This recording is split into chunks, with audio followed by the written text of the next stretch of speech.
Hey! Yep. Look at that. Wow. Look at those sunbeams coming right down from the clouds. Oh, my gosh. And the reflection on the water, that has got to be Tumon Bay. And the paddlers paddling. Are there, what, is that a paddler in the, Yeah, in the down lower there in left? yeah. Oh, okay. Lower left of your screen, ladies and gentlemen, you'll see a couple paddlers. Half a day if you can hear us. Right on. Hey, you know, they may be watching the link out on the water. You know, the internet works out there. Good morning on you. It's Friday. Friday, whoa! That is the now world famous Sabrina quarantine cam. Yep, the quarantine cam. Sabrina Salas Mantanani in quarantine right now at the Dusitani. Good morning, Sabrina. Good morning, everybody. Hey! Yeah, day. For those of you who missed yesterday's show, yeah, miss a link, miss a lot. yeah. We have Sabrina in quarantine. We'll be checking in with Nestor later, who's also in quarantine. I've got a story about quarantine and trying to help my teammates. I cannot wait to share that. It's a funny story. Did you go drop stuff? I did. Okay. Okay. No time like the present, right? Yeah. So yesterday, I messaged Bree and Nestor, right? I was like, guys, you know, we take care of each other here. We're family in Nafamaulik and everything. What do you guys need? We take care of our own. And so Nestor, ever humble, right, was like, no, I'm good. You know, like nothing like that. Bree, on the other end, she was like, beer. Yeah, beer.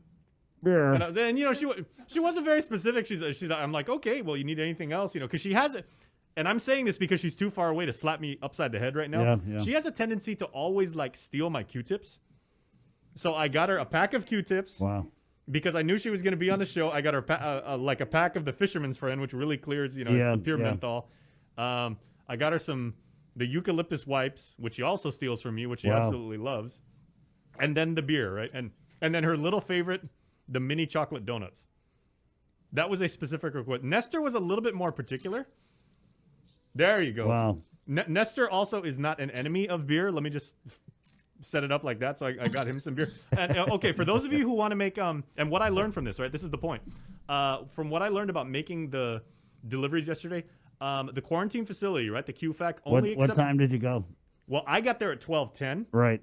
And then they said we only accept deliveries between 10 to 12 and 7 to 9. And I was like, okay, good to know, right? So I went back at 7. What? You didn't take your stuff? Huh?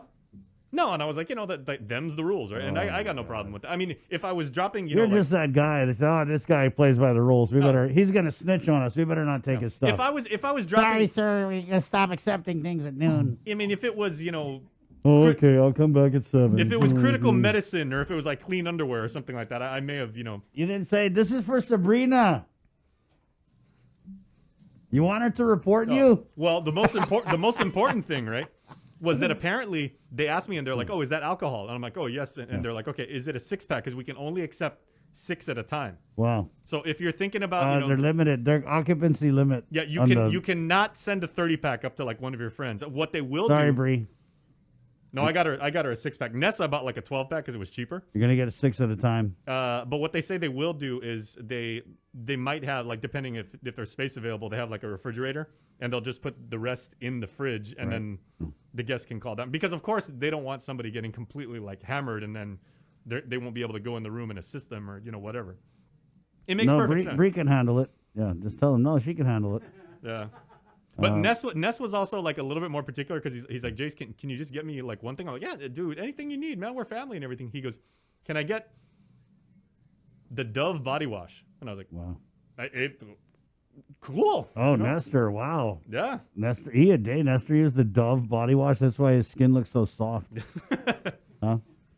He's always been very telegenic. The camera loves him, and that's his secret. So I bought Nestor the one Dove. I bought an extra one for me. That's a secret. Okay. Yep. Not anymore. It's that, and it's what do you call that, sir? The shampoo everyone in the PIUs, Palmolive. Yep. Dude, that stuff is good. The Palmolive shampoo, like the coconut. Yeah. The coconut. They call it silk. I still can't believe they didn't accept your package at 12:10.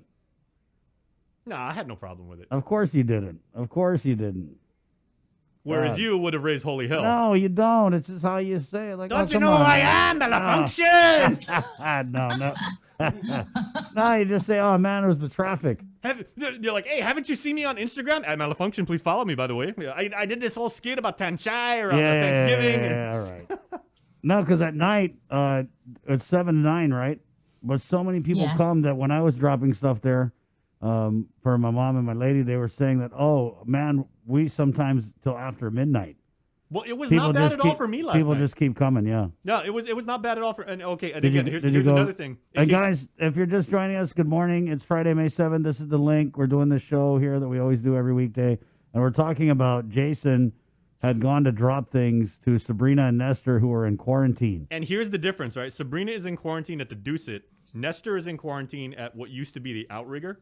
If you are dropping someone for someone at the Deuce It, you have to go in, that little. The little parking plaza. garage in between, the plaza in between Underwater World and what used to be the Outrigger. You go up to the second floor and the parking garage, and that's where you go for the Deuce It. They have like a little station, a receiving area. Yeah, and I just went down to like Nana's Cafe, and then you hang left into. No, that's if you do the where I had to drop Nestor stuff. So I went twice, and so Nestor's part is you have to go in what's essentially the back entrance for Hard Rock. Yeah. So you go in the right side of the plaza, past like the big beautiful mural of the Koku bird, and then in there. But I must say, all the security guards, the guardsmen, the guardswomen, they could not have been more professional. Yeah. They were unbelievably amazing. Good. And they all said, and I was like, hey man, thank you guys for what you're doing. And they're like, this is how we serve our island. They all said that. And did you say thank you for your service?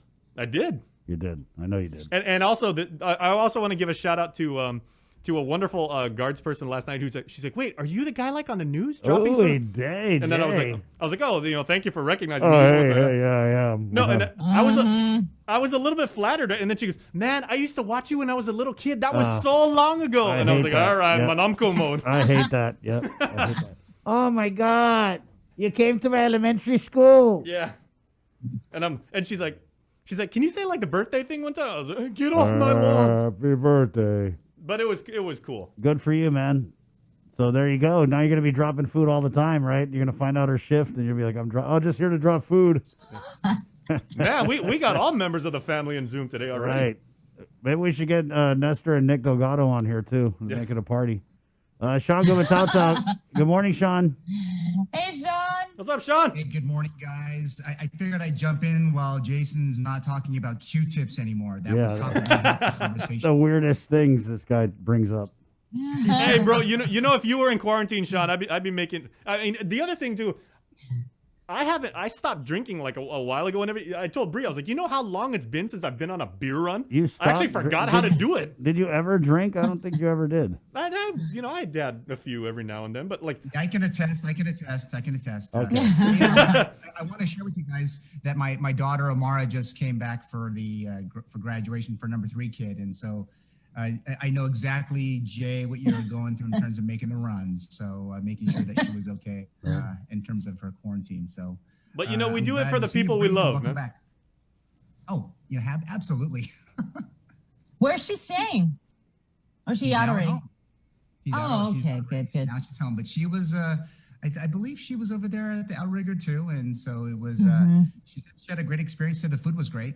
The view can't beat that. So I guess if you're going to quarantine anywhere in the world, I guess maybe that might be the place to do it. Right. Yeah. Yeah. Definitely a beautiful view. Waking up to it every morning. And the sunset. So. That's why my mom was like, oh no, I could go into quarantine, because I was like, Mom, I could try and like write a letter or whatever. She's like, no, I could go in. Because my cousin had just come here for a funeral, and he was in quarantine, and he kept posting like every morning. He'd be like, I'm out here at the Deuce It, and he came from the States. He's been living in the States for like 20 years, right? So to come back and I mean, it is what it is, right? To spend 6 days in the hole, but I mean, it's a pretty hole, like Bree said yesterday.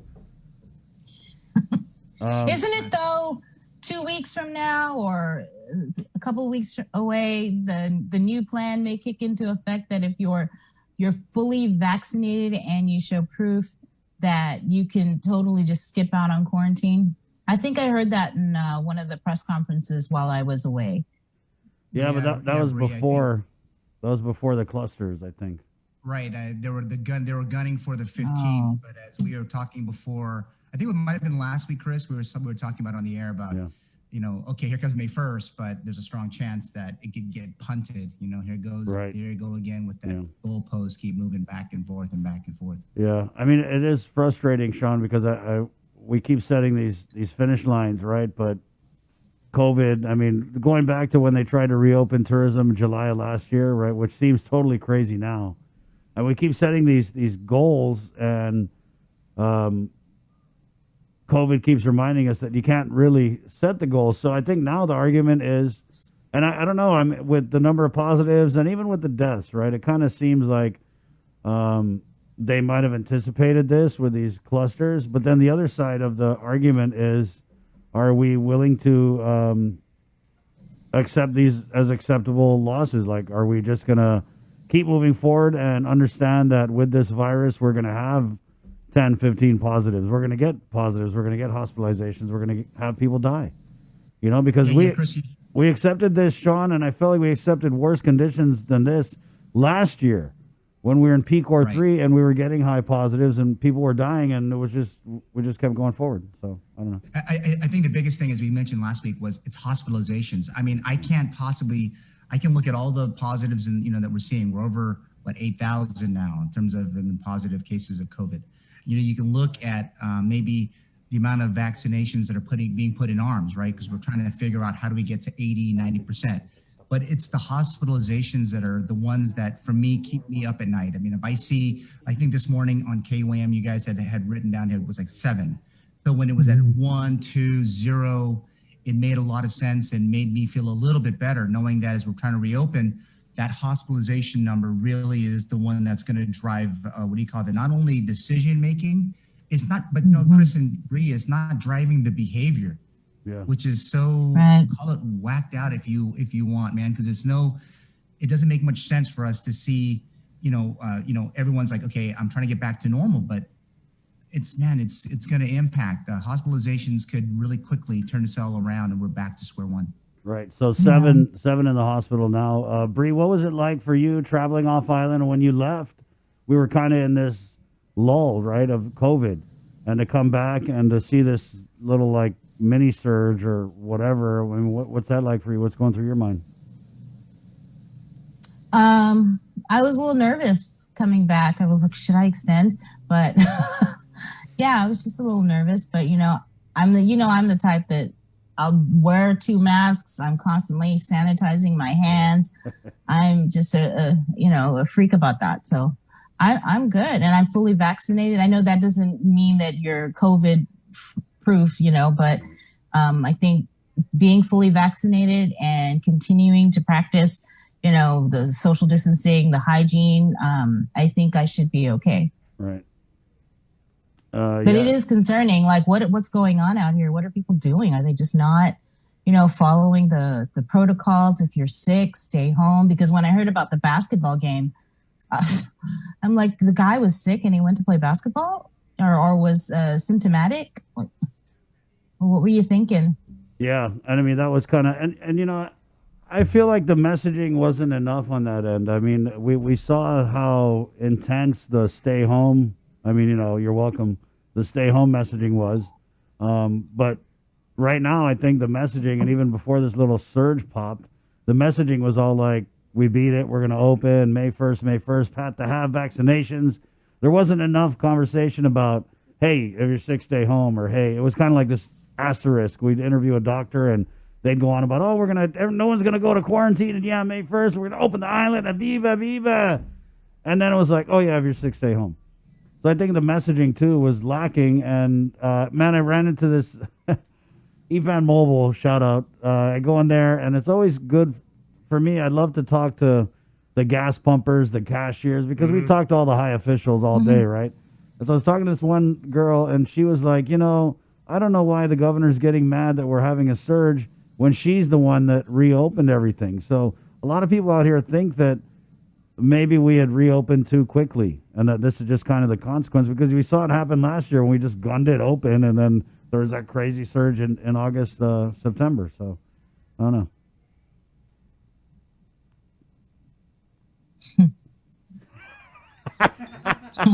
Okay, all right. You guys then. are like, let that sink in for a Yeah, second. there you go. Quiet. I think you have some infrastructure to do, bro. That's why we're Yeah.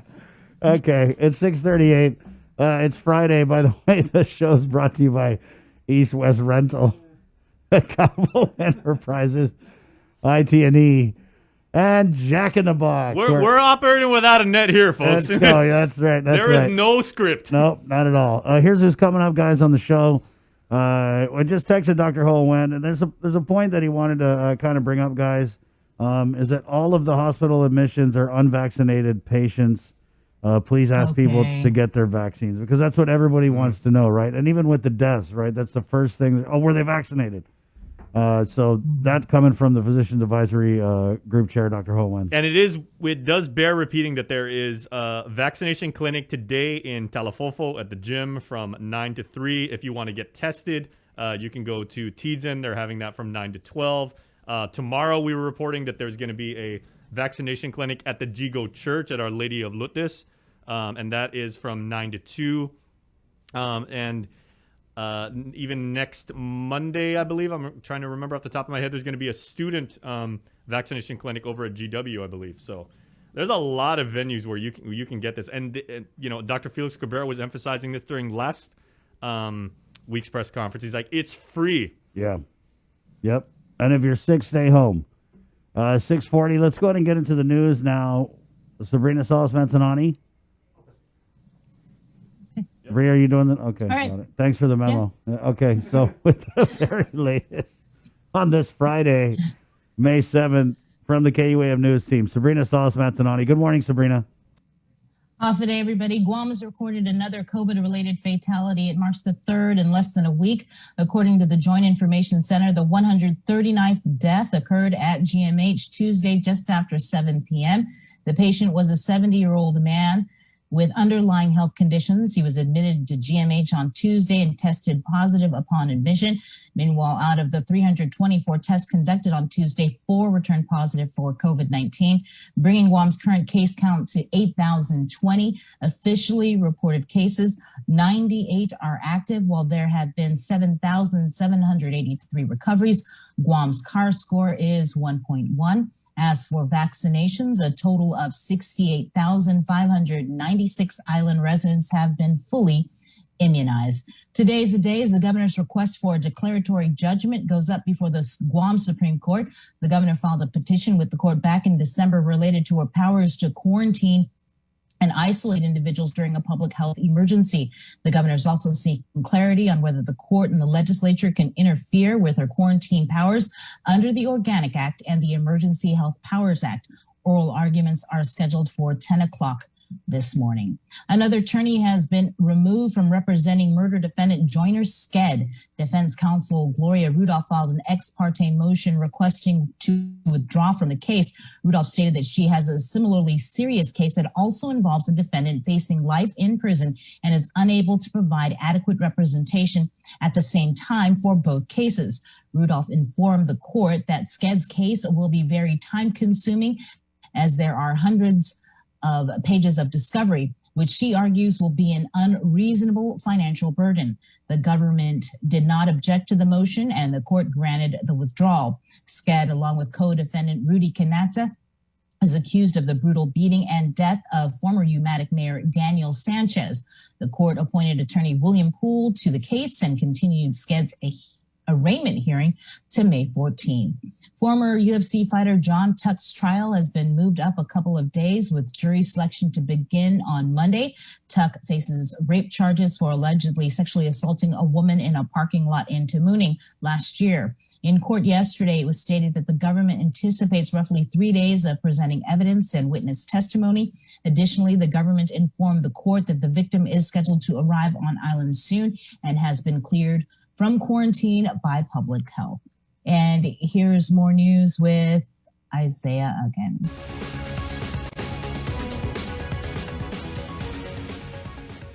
Hafa good morning, everyone. Guahusi Isaiah again with your headlines here on the link. Over 20 search warrants were filed in the District Court of Guam this week. The warrants were executed by United States postal inspectors on several packages in which roughly 40 pounds of meth and 7 pounds of marijuana were seized. According to court documents, the separate investigations occurred from November 2020 to April 2021. The packages were mailed into Guam from the mainland and addressed to multiple recipients on the island. Other items were sent along with the drugs to include protein powders, clothing items, Hallmark cards, food items, and dog food treats. One package was also contained THC vape oils. The Department of Administration has begun its second cycle of the Emergency Rental Assistance Program of accepting tenant pre-applications. The ERA program providers will leave to renters to pay for rental and utility arrears as a result of the COVID pandemic. During the first cycle of the program, 2,600 applications received, with an estimated 350 deemed ineligible. I think that the biggest issue we've really come across is a lot of these arrangements are not formal arrangements. A lot of these landlord-tenant arrangements are informal arrangements, but we're trying to have to match that with federal standards, and that's proven to be a little bit problematic. And we're allowing the parties to go back and formalize the arrangement so that they can qualify. For those that were deemed ineligible under the first cycle, they have 20 days to appeal their case. For new applicants under Cycle 2, the last day to file for the ERA program is May 21st. For more details, email era@doa.guam.gov or call 638-4518 or 4519, weekdays between 8 a.m. to 4 p.m. The Guam Visitors Bureau has presented the latest update on the tourism reopening and has been the consensus it will be a long, slow climb back. GVB Vice President Jerry Perez addressed a joint virtual meeting with the Chamber and GHRA. He says the estimated global loss is $1.3 trillion, more than 10 times the loss suffered during the 2008 global recession. A full recovery of global tourism is not expected until at least 2024. Meanwhile, GVB is projecting a mere 82,000 arrivals this fiscal year, just 5% of the pre-COVID level. One bright spot might be vaccination tourism. Paris says GVB has received many inquiries from U.S. citizens in nearby foreign countries about getting vaccinated here.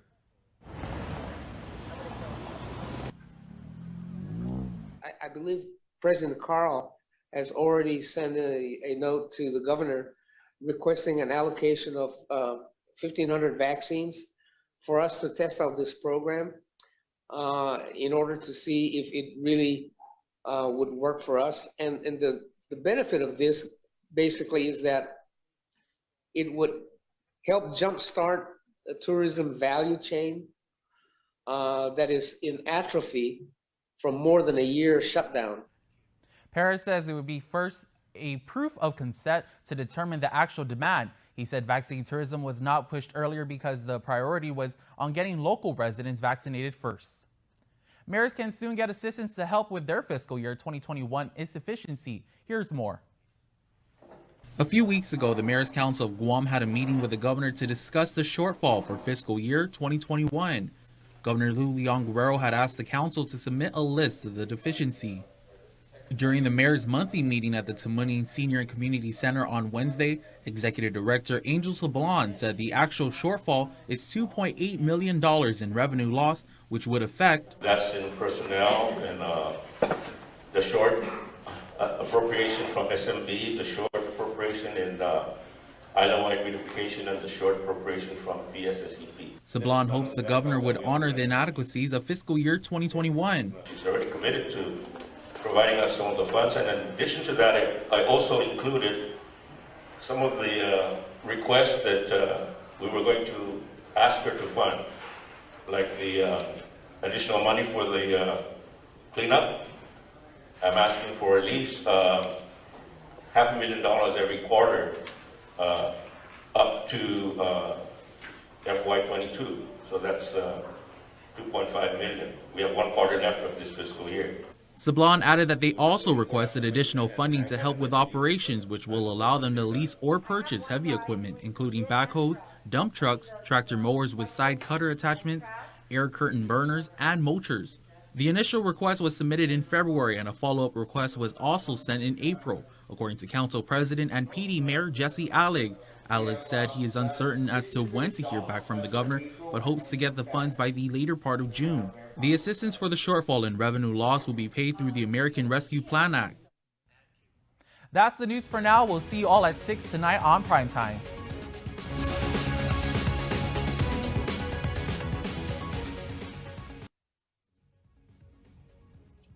Funding for the Paycheck Protection Program has finally run out. The Small Business Administration issued a statement saying after more than a year of operation and serving more than 8 million small businesses, funding for the bipartisan Paycheck Protection Program has been exhausted. According to the latest SBA statistics, a total of 1,310 loans were approved for Guam businesses, totaling a little over $100 million.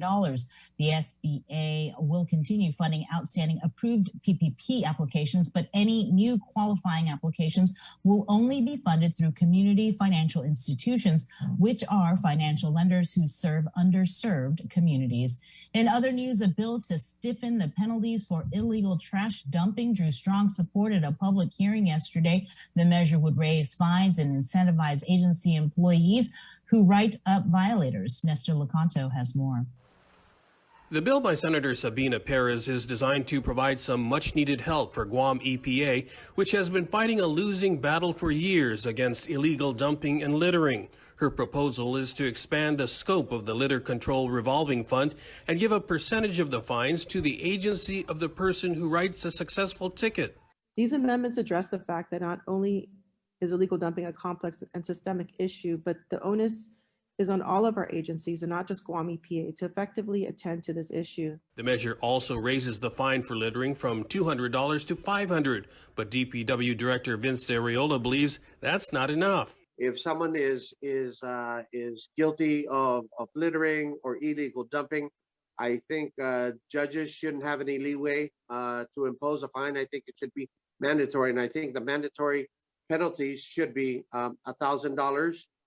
I think it should be mandatory to perform 160 hours minimum of community service. Arreola says the amount of money the island spends on cleaning up other people's trash is inexcusable. He says the DPW bush cutting crews spend half their time picking up garbage before they can start working. He says such sanctions are necessary, and if that's not enough, I believe they should spend a weekend in jail. For Guam's News Network, I'm Nestor Lecanto. In national news, President Biden is on the road again to tout his $2.3 trillion infrastructure plan. Natalie Brand reports. President Biden heads to Lake Charles, Louisiana today to make a case for what he calls an historic investment in infrastructure. To generate economic growth, employment, and put us in a position where we can outcompete any other country in the world. The president will speak in front of the nearly 70-year-old Calcasieu River Bridge, which was designed to last 50 years. Later, he'll visit a water treatment plant in New Orleans. We are hoping to get funding, and the fact is that the system is aged. It is no longer even repairable. If something breaks, you have to make the part. Louisiana is also the home state of Senator Bill Cassidy, one of the Republicans working to find a compromise with the White House on the infrastructure plan. Senator Cassidy says they may be closer to a deal than many people think, but told Fox News Sunday that the president's current plan is too expensive and doesn't focus enough on traditional infrastructure. When people say, wait a second, I like this because we need a new bridge across the Calcasieu River in Lake Charles, I'm saying this plan will not give it to you. Senate Minority Leader Mitch McConnell opposes the president's idea of paying for it with tax hikes. If that's the condition for doing a massive infrastructure bill, I won't be voting for it. And I suspect no Republicans will. Senator McConnell accused the administration of being too liberal and added that he's 100% focused on standing up to President Biden's agenda. Natalie Brand, CBS News, the White House.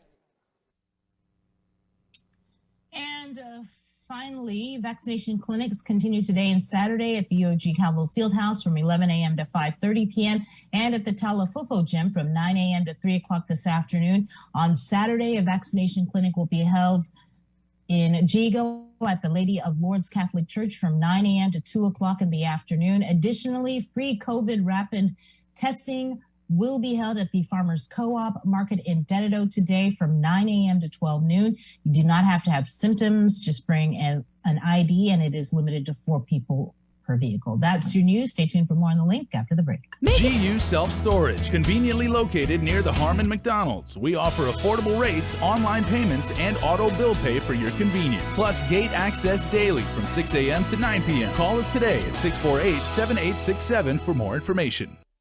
Get the job done the right way by getting the right stuff at East West Rental Center. With years of experience helping builders, we definitely got what you need. Call 646-1463 or visit us in Upper Tumon. Open Monday to Saturday from 7 a.m. to 5 p.m. and on Sundays from 8 a.m. to 5 p.m.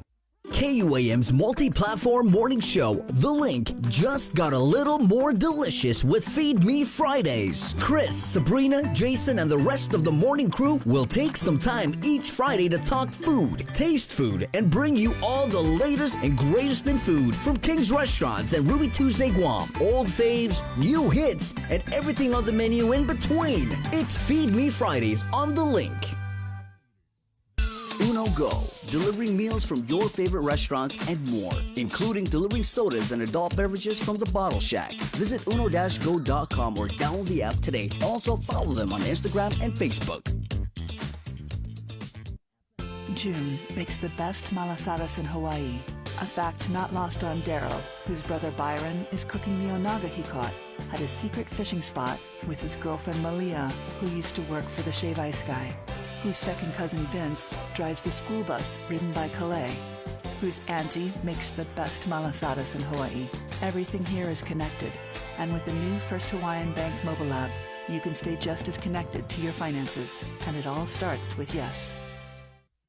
After a year with so many games and events delayed or unplayed, the world is ready for anything and everything in the world of sports. KUAM Communications is ready with more games, more championships, and more specials that are guaranteed to bring out the fan in you. Don't miss a minute of gameplay from NBC on KUAM TV 8 or from CBS on KUAM TV 11. Every month, we'll bring you the action and excitement. Brought to you locally by Michelob Ultra, Superior Light Beer, and Docomo Pacific. Just more great reasons to tune in and turn on so you'll fall in love with TV again with the best from KUAM Communications. Catch SportsLink on the KUAM News Morning Show, The Link, every Friday to hear about the latest in sports news, game schedules, athlete profiles, and more. SportsLink, brought to you each week by Cure Alkaline Water, airs every Friday across the multimedia platforms of KUAM. Tune into the broadcast on Breeze 93.9 FM on KUAM TV 11, live streaming through the KUAM News Facebook page, or view highlights on YouTube, KUAM News Facebook, and Instagram. SportsLink is hosted by Dave Delgado through KUAM Sports, and he will make sure that everyone knows what is happening on the field, in the gyms, and everywhere in between. Big Navy, this is Anderson Air Force Base. We are experiencing some unknown electrical disturbances. Do you copy? Sir, you're breaking up. Let it be known we rep Guam and the scene of mine. Let it be known we represent the island line. Yeah, let it be known we living out our dream. We keep our eyes on the prize of fulfill our destiny. Let it be known we rep Guam and the scene of mine. Let it be known we represent the island line. Yeah, let it be known we living out our dream. We keep our eyes on the prize and fulfill our destiny. Creeping around the corner, twirling my flag like a helicopter. I'm repping my language, my culture, so fuck them haters. I'm a Latin stone soldier. Damn, they should've told ya. Been in this game so long, my people call me Totomola. North side, get it, south side, get it, east side, get it, west side, get it. Sa ko the paso to sinya pumara. Binamekto to sa balinggo with lingua finita. But no guitar mo sa representa ita no mu. Language better na miso the kalala kalala helicopter. Sa mga hisi ain't so to sa nilek na.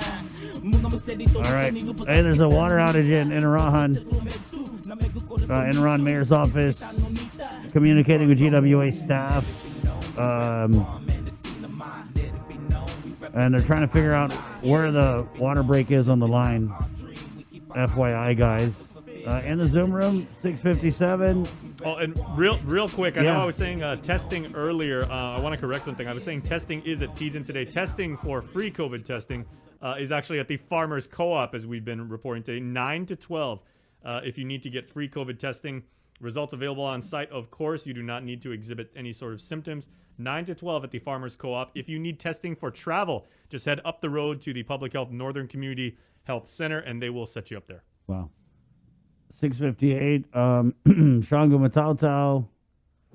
Where are you at, Shawn? Hey. Right.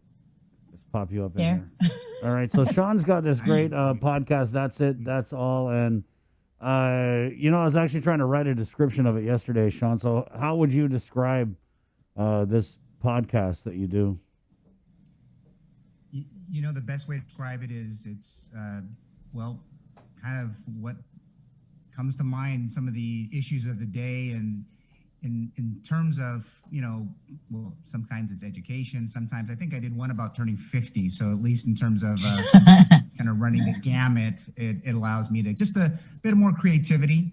And this week's podcast is, as we're celebrating Asian and Pacific Islander Heritage Month, it's kind of my reflections on that month, and it's a little bit different than the average bear. And hope you guys are listening. I do mention Sabrina in the actual podcast. Nice. So. Really? Yeah. Okay, I'm gonna have to actually, tune I in. mentioned Tomas Magnolia and then Sabrina. Ah, yes, Yeah. Tomas. Sean, there's a lot of debate on Twitter about this AAPI, right? And I see a lot of stuff from Pacific Islanders who don't want to be in the shadow of Asian Americans. Because, Asian Americans, that's a huge ethnic group. That's China, right? And Pacific Islanders, Right. We're like really, like half an asterisk with AAPI. So, what do you make of that? Yeah, Is that woke talk or is it legit?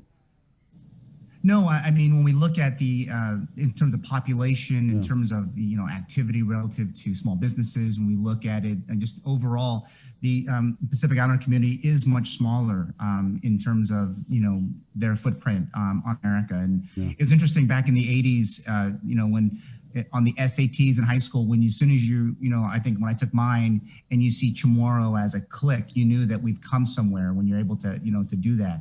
But it's over time, it's such a smaller group. But that does not mean that just because you're a smaller group that you haven't contributed much to the fabric of America, because there's been quite a bit of Pacific Islander Americans who really stand out in many, many different levels of our society. And I spent a little bit of time on it for this particular podcast. It was that tweet from Tomas Magnolia. I gotta love that kid. Right. Yeah. So it was, kind of made me think about it a little bit more, And so it's my little take on it. And I hope you guys will all listen in. That's a good angle, Sean, to talk about the AAPI and what it means in terms of eligibility for grants and all that stuff. A lot of times, Pacific Islanders, we're already back of the bus, but to be lumped in with Asian Americans and trying to maintain visibility and pursuing these opportunities, sometimes it's a struggle, right? Yeah, it is. And in fact, when you look at some of these national organizations, even from the White House down, you'd have maybe 3/4 of it will be Asians, and then maybe a quarter Pacific Islanders. Not even that amount. Yeah. It just tells you, though we're really a part of the American family at times, and we're very contributing members of the American family, that at times we're just kind of misrepresented. So I figured for the listeners of the podcast, it was a chance just to kind of talk a little bit about it and a little bit different take of it, and just my obviously growing up in the Bay Area and Guam and all that. So it's kind of a unique podcast. But Chris and Bree, I think it's understated that Pacific Islanders really do contribute to way more than people might think, and we should really celebrate that all the time. Yeah, there was a Pacific Islander whose name was on your money, guys. Her signature was on your money. She had a last name that kind of matched mine. Yeah, I know. But also, auntie? when I think of back to the 80s, a Pulitzer Prize winning photographer, my friend and our friend Manny Crisostomo won it at the Detroit Free Press, and people were saying, "How did that guy win it?" And so we kind of forget about these folks who have really blazed the trail for many of us to do what we do today. Amen. Well, Sean, Jason posted the link up in the comments. That's it. That's all. It's on Spotify. It's on Audible, it's on Apple Podcasts, it's anywhere you can get your podcast. Please subscribe to Sean's show, because it's good stuff from a guy who's seen a thing or two. Right on. Hey, thanks for swinging by, Sean. Hey guys, have a great day and welcome back, Sabrina. Just wanted to say hi. I get a chance to say good morning and welcome back. There you go. All right. Thanks. Welcome back to you, girls, and congratulations as they prepare to graduate. Congratulations to you, Chris, on your graduation from FD. Sean. Awesome stuff. Right on. 7:02. Okay, Sean. Daphne, go ahead and you can take the seat that's 6 feet from where Shawn's was. And it's just a little crowded in the Zoom room because we've got Sabrina live from quarantine. Now joining us in the Zoom room, Daphne Shimizu, Revenue Tax Director. Good morning, Daphne. Half a day, Chris. Half a day, Sabrina. Half a day, Jason, and half a day, Guam.